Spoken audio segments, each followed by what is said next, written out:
Think about the last time you walked through a forest and felt watched. Not by a person, not by anything you could name, just watched.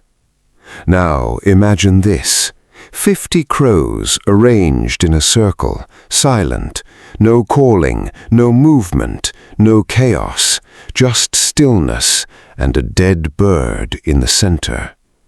Most people who stumble onto a scene like this assume they've witnessed something almost human: grief, mourning, a funeral in the truest sense. They're wrong.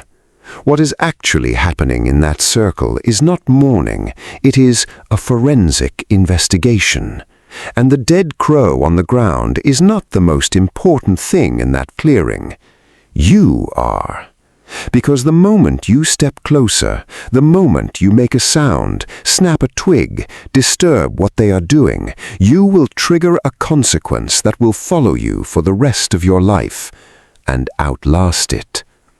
If that sounds like an exaggeration, stay with me. And if you're new here, this is Glitch Wild. We find the things hiding in sight plain that nobody warned you about. Hit subscribe now, because what I'm about to tell you is going to permanently change how you move through the world. For most of recorded human history, we got crows completely wrong. Ancient Romans called them bad omens.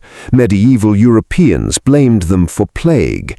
Folklore across 4 continents painted them as harbingers of death, birds drawn to darkness because they belonged to it. Then science arrived, and we overcorrected. We decided they were simply grieving, exhibiting rudimentary emotion. We projected our own funeral rituals onto them and called it understanding. Both interpretations missed the truth entirely. Because what crows are doing when they gather around their dead is not emotional, it is forensic. Researchers, specifically Kaeli, a Corvid behavioral ecologist who has spent years studying exactly this phenomenon, have documented that crows are not gathering to mourn, they are gathering to investigate. They are scanning the area for the thing that killed their flock member, the predator, the threat vector, the specific danger signature that ended one of their own. They study the body for physical evidence. They scan the tree line for movement.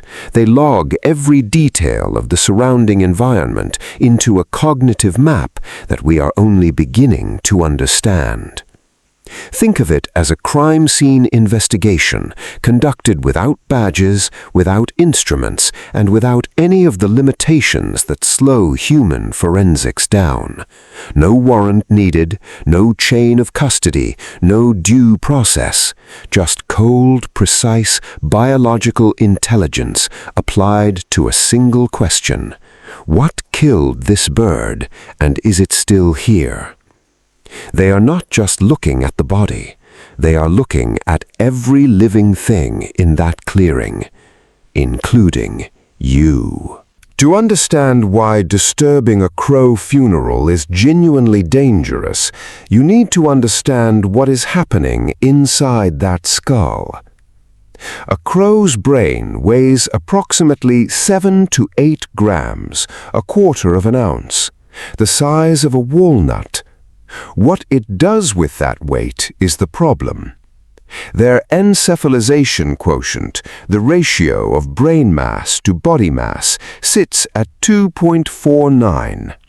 A chimpanzee sits at 2.48. A dog sits at 1.17.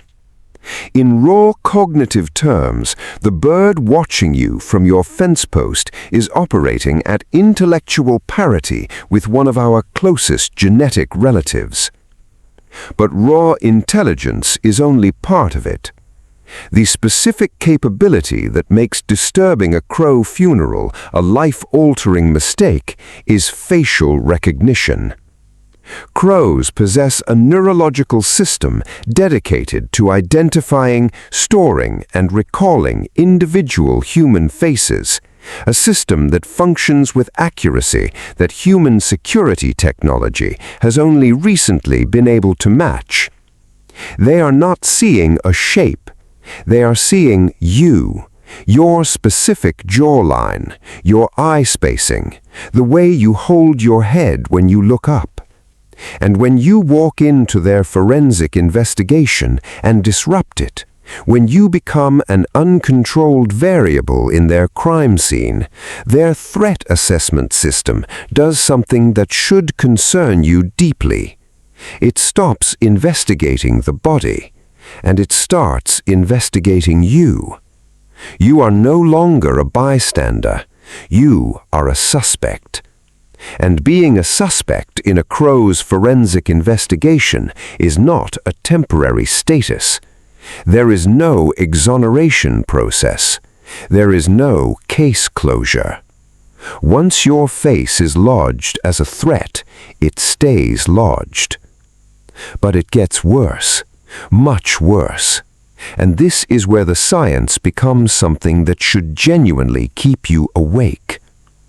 If you're watching this and you haven't subscribed to Glitch Wild yet, now is the moment. Because what comes next is the part most people never hear. In 2006, a research team led by Professor John Marsloff at the University of Washington conducted what would become one of the most unsettling experiments in modern behavioral science. They needed to trap crows for tagging and study, but they knew that crows, once trapped by a human, would recognize that specific human and respond with hostility, making future research in the same area nearly impossible. So they wore masks, specifically a caveman mask, a commercially available rubber mask with pronounced distinctive features, crude, memorable, exactly what they needed.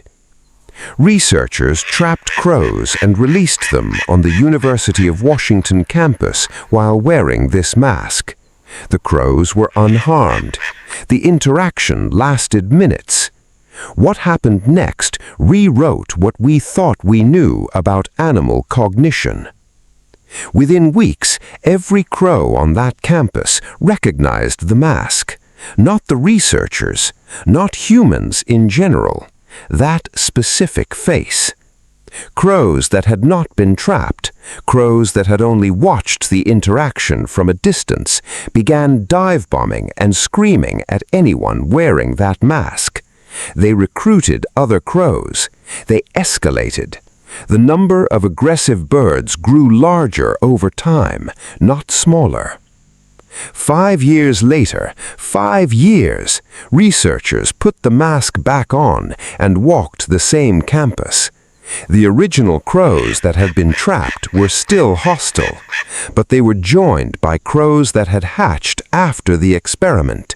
Young birds, birds that had never seen the trapping, birds that had no direct experience with that mask whatsoever. They attacked with the same intensity, the same targeting precision, the same coordinated, screaming fury.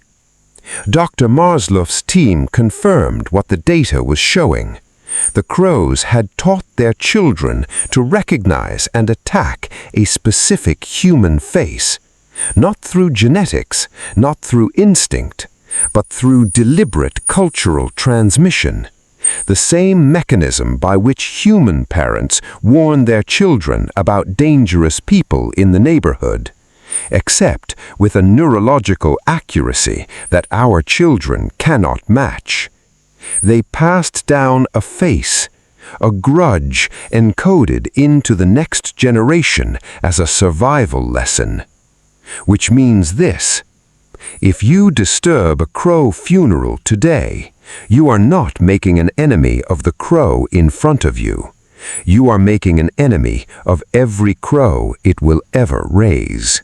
Let's bring this back to you, to your street, your daily walk, your commute. You are in a forest. You hear something strange. You step into a clearing, 50 silent crows around a dead bird. You step closer, you break a branch, you speak, you pull out your phone. We spend a great deal of time deciding what to pay attention to in the natural world. We watch predators chase prey. We study migration. We admire the mathematics of a spider's web. We rarely stop to consider who is studying us back. Crows have been mapping human behavior for thousands of years. They have files on our patterns, our faces, our threats, passed from parent to child in a language we cannot hear and a memory we cannot erase. The next time you see a group of crows go silent, don't move, don't speak, and whatever you do, don't let them see your face. If this changed the way you see the world outside your window, that's exactly what Glitch Wild is here for. We find the hidden mechanics, the glitch behind the ordinary, the fact that was always true but nobody said out loud. Subscribe to Glitch Wild, turn on notifications, and when you're done here, watch this next. Because what we found about how animals remember human faces goes even deeper than this. You're going to want to know.